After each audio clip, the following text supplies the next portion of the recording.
दोस्तों नमस्कार, स्वागत आप सभी जो अभी तक की में। आइए देख लेते हैं विद्यार्थी जीवन से प्रमुख खबरें। उत्तर प्रदेश में ईसीसी एजुकेटर प्री प्राइमरी शिक्षक भर्ती विज्ञापन 10,684 पदों पे विज्ञापन आज के 2 माह पहले जारी किया गया था और आज नोटिस जारी कर दी गई है। नोटिस में क्या कुछ मुख्य बातें हैं, जैसे कि ऐसे 44 जनपद हैं जिन जनपदों में सेवा प्रदाता एजेंसी का चयन अभी नहीं हुआ है, और कुछ ऐसे जनपद हैं जहां पे सेवा प्रदाता एजेंसी का चयन हो चुका है, और किन किन जनपदों का आवेदन होने जा रहा है, और किन जनपदों का आवेदन होने में अभी समय लगेगा, और कितने कितने पद हैं, क्वालिफिकेशन क्या है।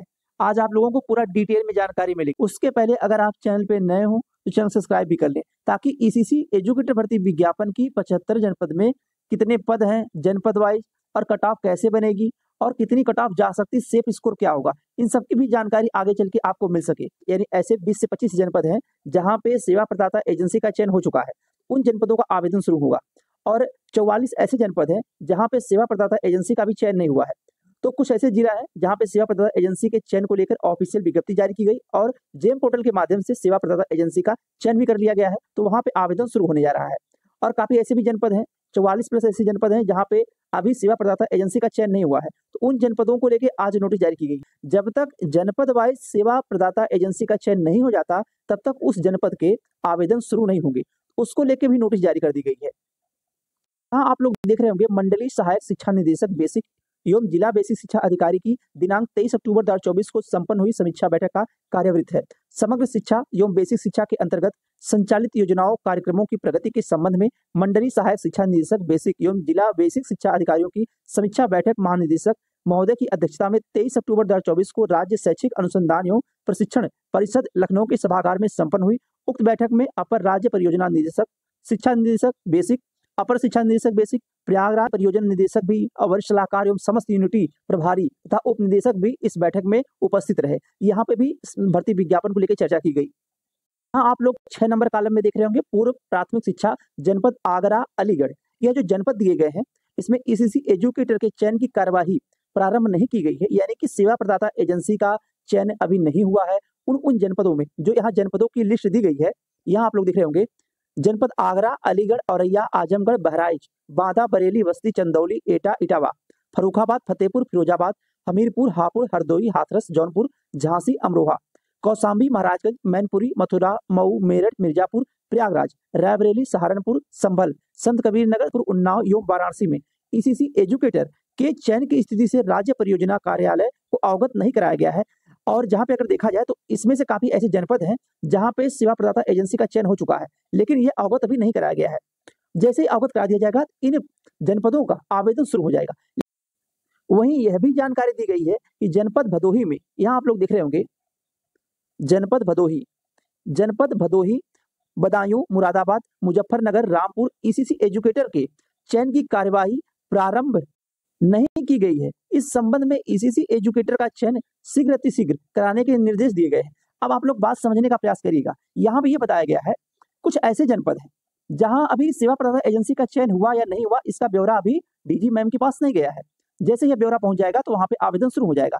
और कुछ ऐसे जनपद हैं, जैसे यहाँ पे बताया गया है कि जनपद भदोही, बदायूं, मुरादाबाद, मुजफ्फरनगर, रामपुर ईसीसी एजुकेटर के चयन की कार्यवाही भी प्रारंभ नहीं की गई है, तो इन जनपदों में आवेदन होने में समय लग सकता है। लेकिन जितने जनपदों में, जो यहाँ पे आप लोग देख रहे होंगे, जब ये सब जनपदों का डाटा पहुंच जाएगा उसके बाद, क्योंकि अभी आप लोगों को जो एक न्यूज़पेपर की कटिंग दिखाई गई थी, तो वहाँ पे वाराणसी के सेवा प्रदाता एजेंसी के चयन के लिए वो निकाला गया था, विज्ञप्ति निकाली गई थी। और कुछ ऐसे जनपद थे सिद्धार्थनगर के, जो सेवा प्रदाता एजेंसी को लेकर चयन को लेकर विज्ञप्ति जारी की गई थी न्यूज़पेपर में।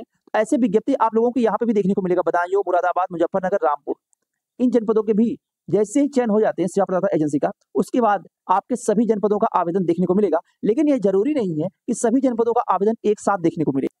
अब सब कुछ डिपेंड यह करेगा क्या इन जनपदों के भी सेवा प्रदाता एजेंसी के चयन होने के बाद एक साथ सभी जनपदों का, यानी 75 जो जनपद हैं, इन सभी जनपदों का एक साथ आवेदन होगा, या फिर जिन जिन जनपदों के सेवा प्रदाता एजेंसी का चयन हो चुका है उन जनपदों का आवेदन शुरू होने वाला है, या यह भी हो सकता है। अब आप लोग थोड़ा इंतजार कर लीजिए। दीपावली बीच में पड़ने की वजह से थोड़ा प्रक्रियाओं में धीमी देखने को मिली, लेकिन यह है कि दीपावली तो अब हो चुकी है। अब यह मान के चलिए कि 1 हफ्ता 10 दिन के बीच में जनपद वाइज विज्ञप्ति देखने को मिलेगी। अभी तक जो विज्ञप्ति आपको एक साथ देखने को मिली थी 75 जनपद की, यह विज्ञप्ति आपको दिखा दी जा रही है। यह विज्ञप्ति आपको एक साथ देखने को मिली थी कि ईसीसी एजुकेटर भर्ती विज्ञापन में 10,684 पद है और 75 जनपद से यह विज्ञापन जारी किया गया है। अब यहाँ पे जो पदों की संख्या दी गई है जनपद वाइज जो पद दिए गए हैं, काफी लोगों को ऐसा कमेंट्स वगैरह आ रहे थे कल कि क्या जिन जनपदों की इस नोटिस में कहीं जिक्र नहीं किया गया है क्या उन जनपदों का आवेदन नहीं होगा। तो यहाँ पे आप लोग देख रहे होंगे ईसीसी एजुकेटर डिस्ट्रिक्ट वाइज कितने पदों की संख्या है यह भी दे दिया गया है। और कल आप लोगों को तमाम कमेंट्स वगैरह आ रहे थे और पर्सनल मैसेज भी आ रहे थे कि ऐसा क्या हो सकता है कि उत्तर प्रदेश में 75 जनपद से आवेदन होगा या कुछ जनपदों का जिक्र नहीं किया गया उस नोटिस में, क्या उन जनपदों का आवेदन नहीं होगा। तो यहाँ पे अगर साफ साफ लिखा हुआ है कि आगरा में 161 पद हैं तो आगरा से आवेदन होगा ही। उसी तरह से आपके पूरे सभी जनपदों का यहाँ पे ब्यौरा दे दिया गया है, कितने जनपद में कितनी पदों की संख्या है, यानी किस किस जनपद में कितने पद हैं। यहाँ पे अगर देखा जाए अम्बेडकर नगर में 141 पद हैं, अमेठी में 137 हैं, औरैया में 100 हैं, और उसके बाद आजमगढ़ में 325 पदों की संख्या। इसी तरह से 10,684 पदों पर विज्ञापन जारी किया गया है। यहाँ पे भी आप लोग देख रहे होंगे टोटल 75 जनपद का जिक्र किया गया है। तो 75 जनपद का जिक्र किया गया तो 75 जनपद से आपका आवेदन शुरू होगा। अब यह डिपेंड करेगा शासन पे कि क्या एक साथ सभी जनपदों का आवेदन होता है या फिर जिन जिन जनपदों के सेवा प्रदाता एजेंसी का चयन हो चुका है उन जनपदों का आवेदन शुरू कर दिया जाएगा। यह आप लोगों को 1 सप्ताह से 10 दिन का समय लग सकता है, उसके बाद क्लियर हो पाएगा, क्योंकि इस विज्ञापन में थोड़ा समय लग रहा है क्योंकि प्रक्रियाएं थोड़ा धीमी चल रही हैं। और एक खुशखबरी आप लोगों के लिए यह भी है कि उत्तर प्रदेश में काफी ऐसे भर्ती विज्ञापन है जो एडहाक पे यानी कि कहा जाए अगर संविदा पे भर्ती, संविदा की भर्तियां जो है वह परमानेंट की जा रही है। तो आने वाले समय में आप लोगों को इसी एजुकेटर भर्ती विज्ञापन में भी ये देखने को मिल सकता है कि भर्ती परमानेंट हो सकती है। और दूसरी बात यह भी है कि काफी लोग ऐसे भी हैं जो सोच रहे होंगे कि यह परमानेंट भर्ती नहीं है, संविदा की भर्ती है, आवेदन करें या ना करें।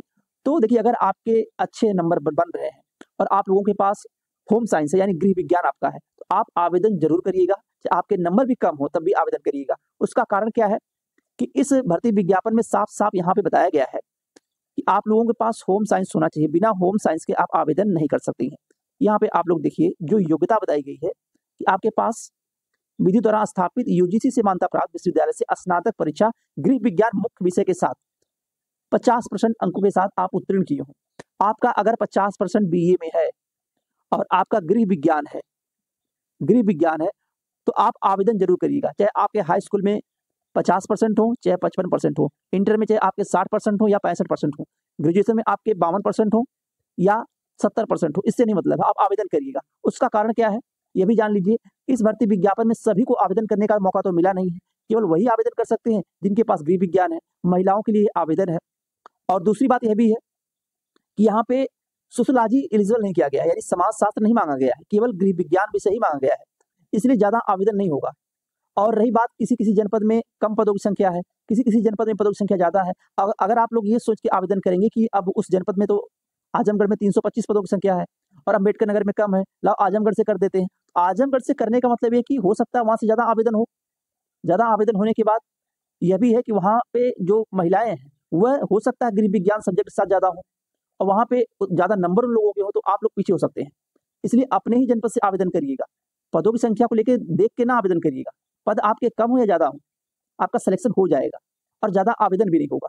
और आवेदन शुरू होगा तो 1 सप्ताह से लेकर 10 दिन का भी समय लगेगा कि शासन इस पे क्या विचार विमर्श करता है कि क्या जिन जनपद के सेवा प्रदाता एजेंसी का चयन हुआ है उन जनपदों का आवेदन शुरू किया जाए या सभी जनपदों का एक साथ आवेदन शुरू किया जाए।